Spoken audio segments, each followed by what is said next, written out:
Я родилась в городе Киеве, в бывшем Советском Союзе, и где закончила среднюю школу, специализированную по немецкому языку. Я свободно говорила на немецком языке, когда закончила школу. И после этого поступила в Московский государственный университет имени Ломоносова в городе Москве на факультет вычислительной математики и кибернетики, который закончила в 1989 году и поступила в аспирантуру в МГУ, но, к сожалению, вынуждена была уехать с семьей. Мы переехали в Израиль, где я продолжила обучение в аспирантуре, то есть поступила заново и защитила диссертацию в Тель-Авивском университете по прикладной математике. После чего я переехала в Беркли, университет Калифорнии в Беркли, где я была постдоком 3 года, и потом получила позицию в университете штата Северной Каролины, где я и работаю с 2002 года, где прошла вся моя карьера математическая. Я начала как доцент и потом профессор.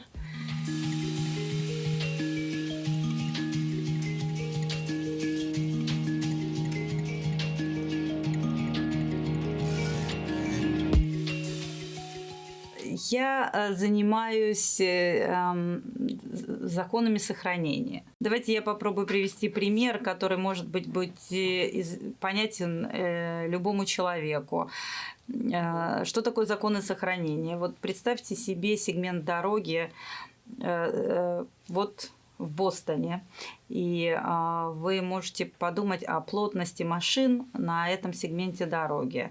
И изменение количества машин, общее количество машин на этом сегменте, оно зависит от того, сколько машин заезжает на этот сегмент и сколько выезжает на этот сегмент. И вы можете составить простое математическое уравнение, которое говорит, что скорость изменения машин на определенном сегменте улицы в городе Бостоне зависит от того, сколько машин въезжает минус сколько машин выезжает. Это закон сохранения. И он описывается математическим уравнением. Скорость изменения плотности машин на сегменте – это производная. И мы приравниваем к потоку машин на этом сегменте. Пользуемся известной формулой Остроградского и получаем закон сохранения, что количество машин на определенном сегменте улицы равняется потоку машин через этот сегмент. И вы можете заменить машины, например, плотностью как газа в трубе. И плотность газа в трубе вычисляется, скорость изменения газа в трубе изменяется потоком газа через эту трубу.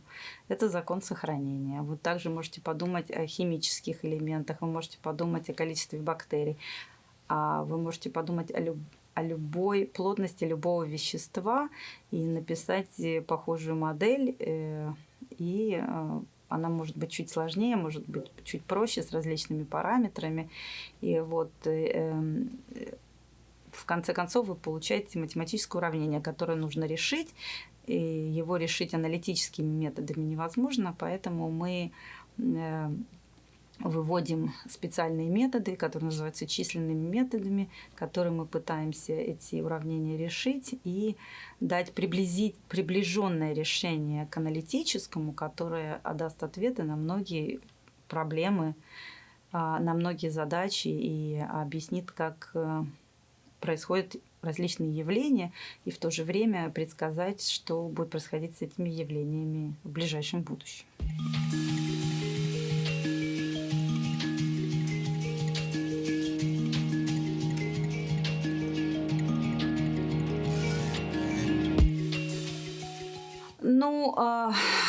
Сейчас,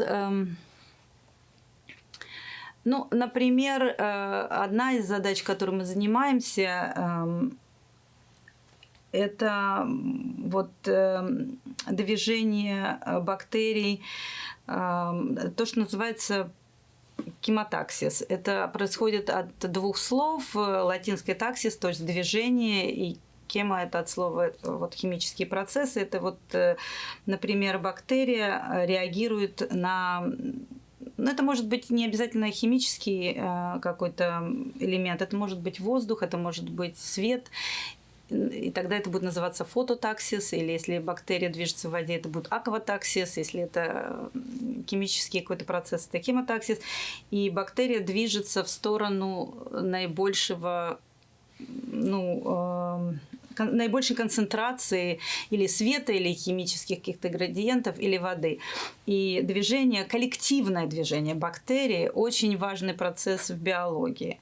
И он не до конца изучен, и очень много параметров нужно принять во внимание, когда ты делаешь какие-то эксперименты. Поэтому есть модели, описывающие коллективное движение бактерий, например, в воде или в воздухе, или еще где-то. И это тоже связано, например, с развитием раковых опухолей. Это помогает в этих исследованиях. И вот наши математические модели, которые мы решаем численными методами, помогают биологам, в частности, понять поведение бактерий, понять движение, понять, как бактерии концентрируются, куда они движутся. И мы с легкостью можем варьировать различными параметрами в наших моделях.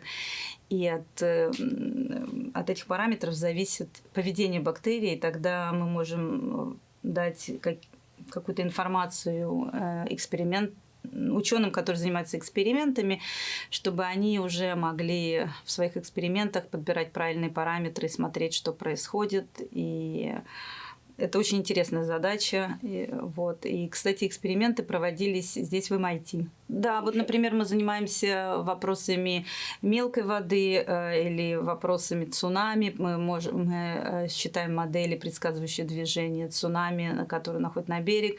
А также есть волны, которые называются волны-убийцы. Это уже не мелкая вода, а глубокая вода, которые мы тоже умеем предсказывать их поведение. И они очень важны для движения, например, кораблей, потому что эти волны появляются очень неожиданно в океане и могут быть небезопасными для движения кораблей. Вот. Также я занимаюсь задачами, которые для аэродинамики, например, есть такие модели, в которых очень разные параметры существуют, большие и маленькие. И, например, одними методами нужно решать задачи, где существуют параметры большие, а другими методами нужно решать задачи, где находятся параметры маленькие. Вот. И очень важно сейчас создать универсальные численные методы, которые будут работать для всего спектра параметров. И это важно для движения самолетов, например, и число Маха, так называемое, оно варьируется от очень маленького до очень большого, и в зависимости от этого описывается движение воздуха вокруг самолета, описывается различными моделями. И вот хочется создать численный метод, который был бы универсален для разных моделей с разными параметрами. То есть прикладная математика, она везде. Если есть закон сохранения, который описывается системой дифференциальных уравнений в частных производных, то мы можем создать численный метод, который поможет эту модель решить, симулировать результаты и предсказать, что будет дальше.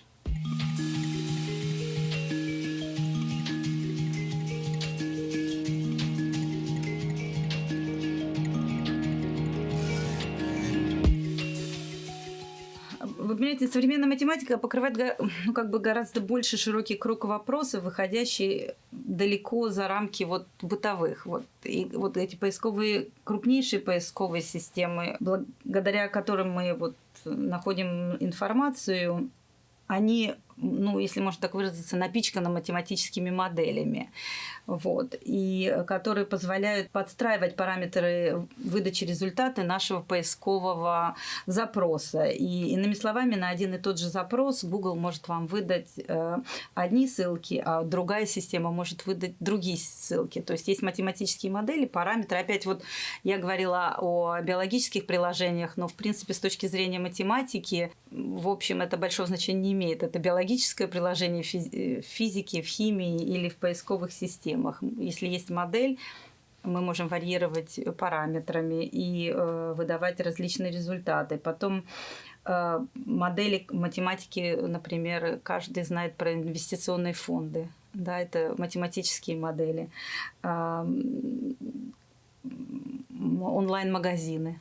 Это математические модели, в которых тоже, ну, например, используется и теория вероятности, и теория игр. Например, сейчас очень большое значение имеет такая область, как анализ больших данных, который математика теперь имеет приложение и в социальных науках, и в политологии, когда мы уже не только рассматриваем модели и пытаемся их изучить и посчитать, и получить какие-то результаты, а мы также пытаемся обработать тот набор данных, который сейчас собран благодаря техническому прогрессу.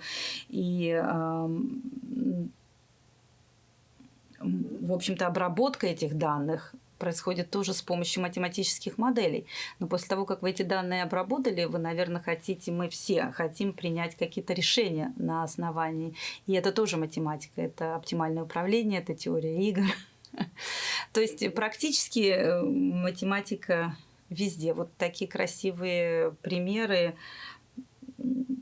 Я считаю, что вот обработка данных на сегодняшний день – это вот новое веяние в математике, которое действительно может показать в общем и целом важность математики на сегодняшний день.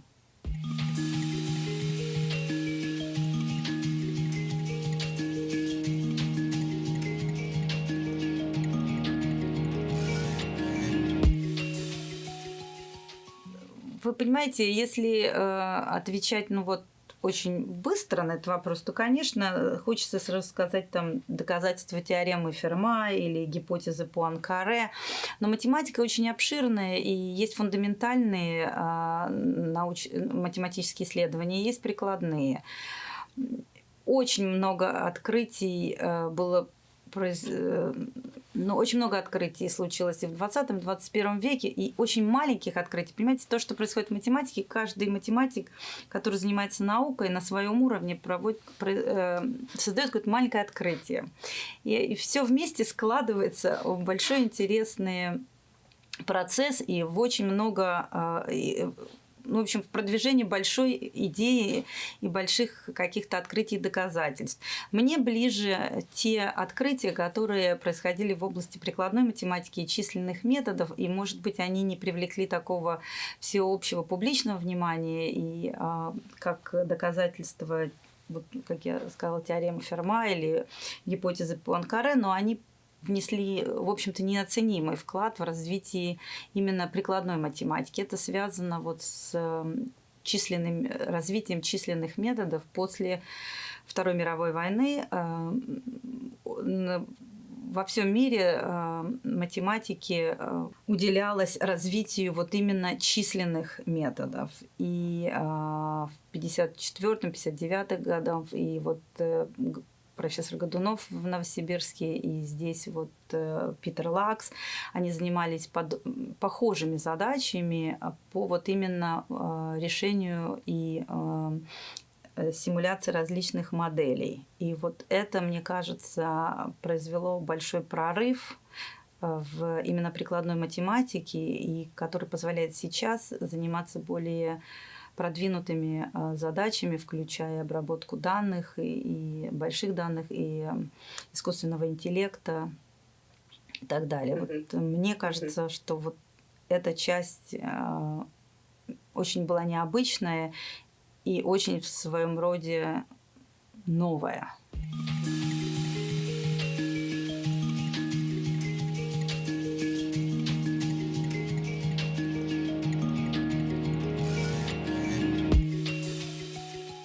Вот я назвала, конечно, вот в моей области методы Годунова – это, в общем-то, основные базисные методы, которыми пользуются ученые математики.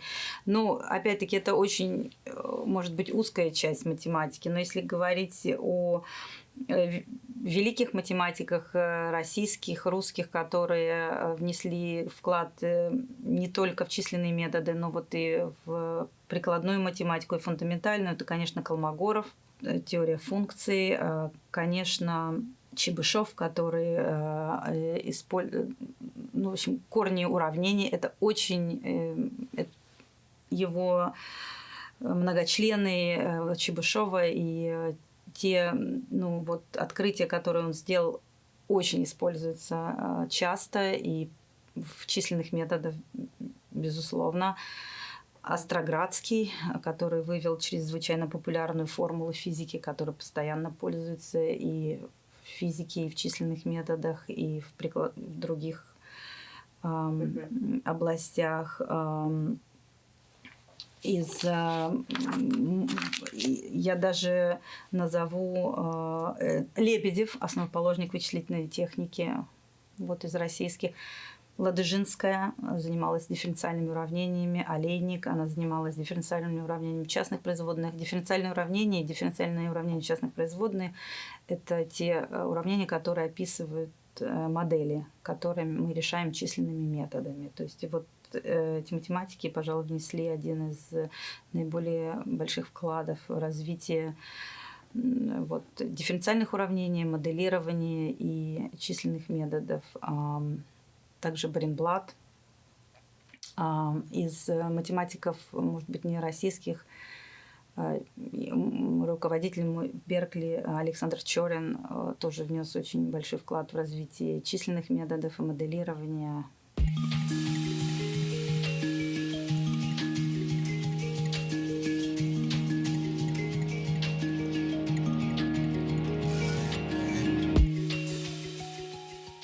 Помогала мне, наверное, просто любовь к математике. Это то, что я люблю делать, это то, что я хочу делать, и я не считаю это работой, это просто для меня радость. Я просто люблю математику. Я об этом думаю постоянно, я ею живу. Она у меня практически на первом месте в жизни, как это, может быть, не очень... в общем, да, математика – это как бы все для меня. Поэтому это мне помогает, и я, не задумываясь о том, когда и что мне нужно делать в математике, потому что все время об этом думаю. Конечно, помогала поддержка со всех сторон семьи, потому что я, может быть, перейду к другому моменту, что мешает. Я бы не сказала, что мешает, но не помогает инфраструктура, которая создана, может быть, в научной среде в университетах, которая настроена в основном на мужской коллектив. Как вы правильно заметили, это в основном доминирует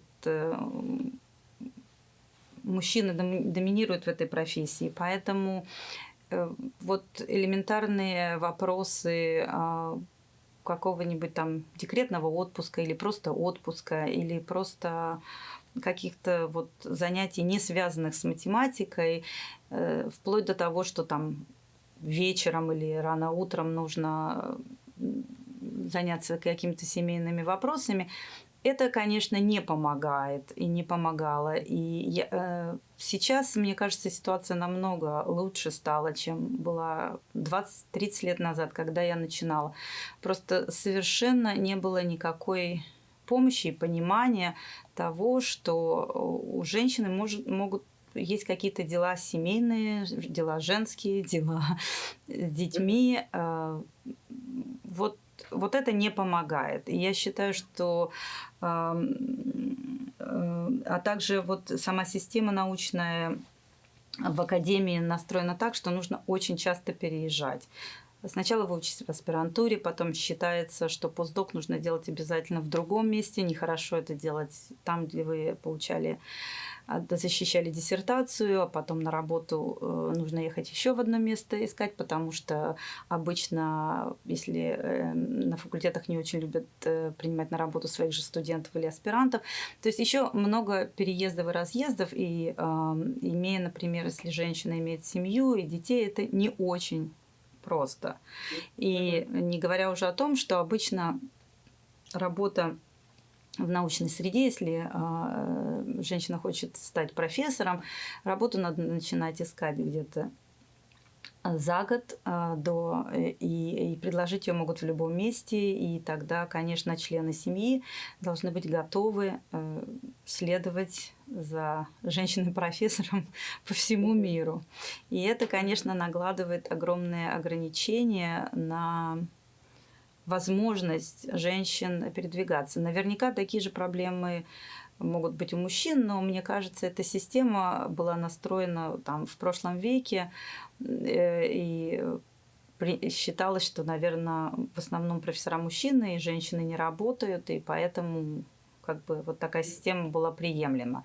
Сейчас же вот я заведую кафедрой математики в университете Северной Каролины, и вот каждый год, когда мы нанимаем новых профессоров молодых, будь то мужчина или женщина, всегда, вот уже практически 90% молодых ученых имеют супруга или супругу или партнера, который тоже или занимается наукой, или работает, естественно, и всегда мы пытаемся помочь им как-то обустроить своих партнеров или в индустрии, или в академии, в университетах. Вот в нашем университете, например, появились программы специальные для помощи партнерам молодых профессоров, которых мы берем на работу. Это очень необычное явление, и я очень горжусь тем, что в нашем университете есть такая программа. И сейчас,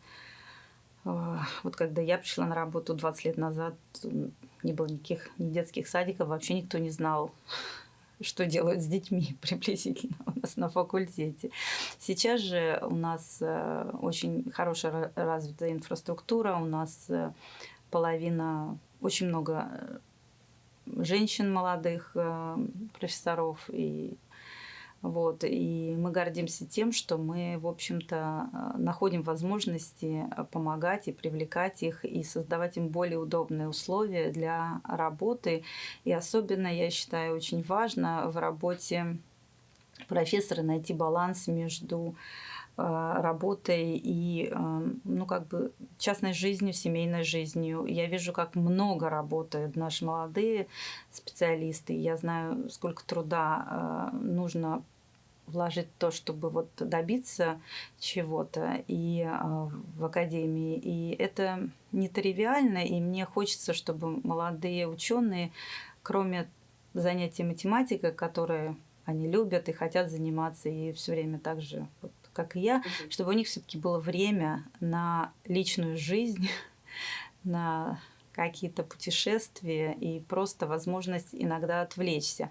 К сожалению, это не очень просто сделать, и при том, что я очень люблю математику, и при том, что я очень люблю свою профессию и должности, вот как я работаю профессором математики и заведую кафедрой, все-таки академическая жизнь требует постоянного напряжения и постоянной работы, вот просто постоянной.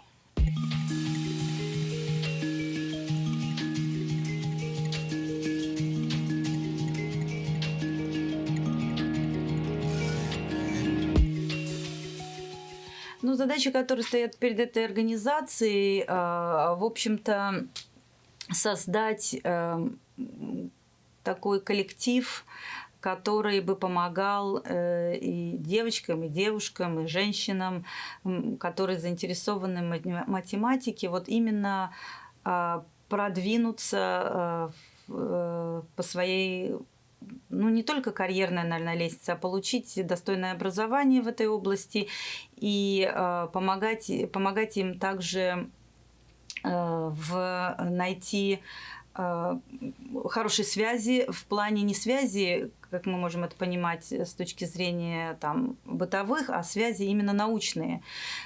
Связи, путешествия на конференции, доклады, работа с различными учеными, гостевые доклады женщин-ученых, которые показали, в частности, молодым девушкам и женщинам, что есть возможность заниматься математикой при желании, если им это нравится, и что есть женщины-математики, которые этим занимаются. После этого помочь им получить образование и в университетах, и показать им, что можно заниматься научной деятельностью, опять-таки приглашая их на разные конференции, делая гостевые доклады, создавая симпозиумы, семинары и так далее. Ну и, конечно, потом, если девушка, женщина хочет заниматься научной работой, то есть целые коллективы, которые могут помочь объяснить, как обратиться на работу и постдоком, и как обращаться на работу в университеты. И потом уже, когда молодые специалисты начинают работу, организация может помочь и в конференциях, организации конференциях, и семинары, и делать доклады, и найти связи научные.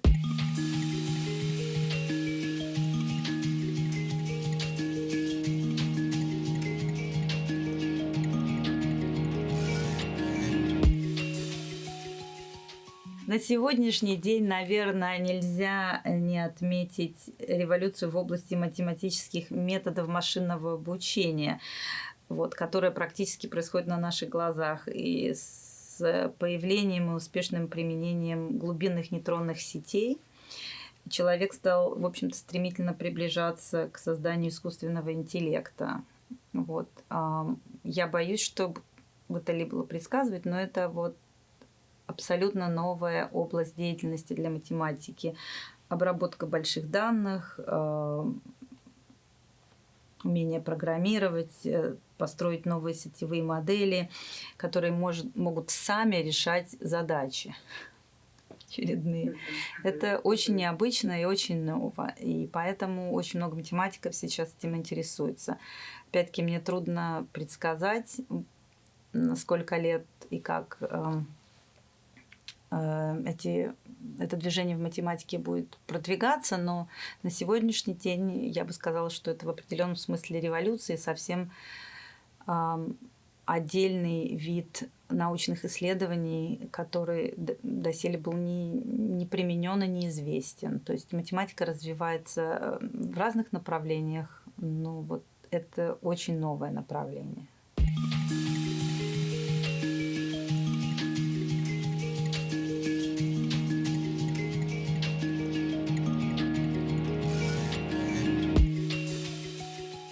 На сегодняшний день, наверное, в математике большая часть сотрудничества происходит на английском языке. Но знание русского языка, конечно, помогает в том, что оно расширяет, в общем-то, и кругозор, вы понимаете, очень много научной литературы написано на русском языке. Это, конечно, безусловно помогает. У меня есть сотрудники в разных странах, даже я вам скажу, в Словакии, и во Франции, и в Германии, и они очень часто говорят, что они пользуются русскими учебниками, потому что русские учебники очень хорошие, российские учебники, русские написаны на русском языке. И эта часть, и статьи, очень много из статей, написанных на русском языке, которые не переведены, и которые несут в себе очень важную информацию и очень интересные научные открытия. И человек, который знает русский язык, у него есть возможность получить дополнительную информацию и узнать новые вещи, которые неизвестны другим ученым. Это в основном. В плане разговорного, то, конечно, большая часть общения происходит на английском языке.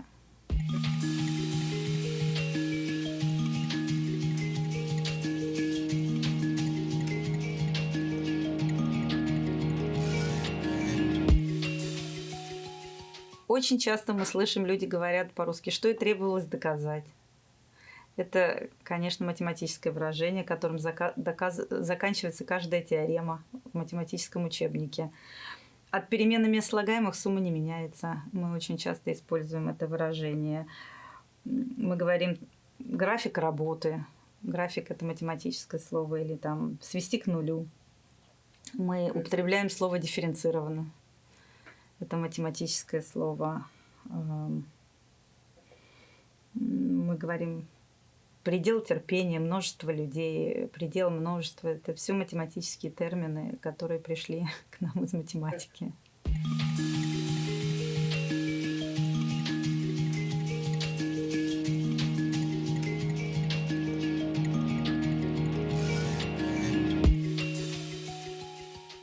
Наверное, я бы сказала анализ данных или обработка данных, или, если вы хотите, одно слово данные. Это сейчас, мне кажется, слово года.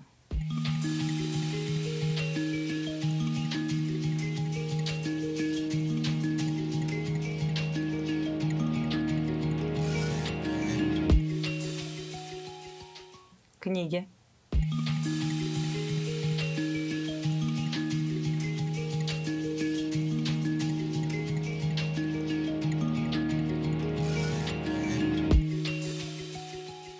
Ну, наверное, «Мастер и Маргарита».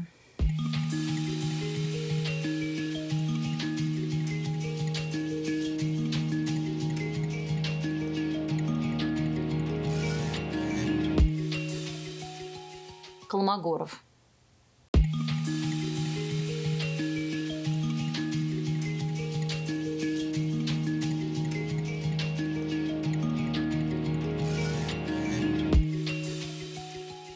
Всегда быть профессионалом своего дела, любить то, чем занимаешься, и заниматься тем, что любишь.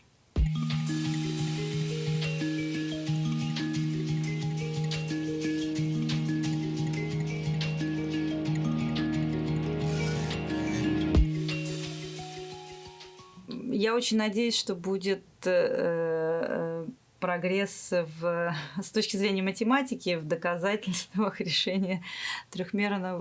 существования решения трехмерного уравнения Навье-Стокса. Но я не знаю, насколько это принесет вклад большой в прогресс человечества, но определенный вклад в прогресс человечества это, безусловно, принесет.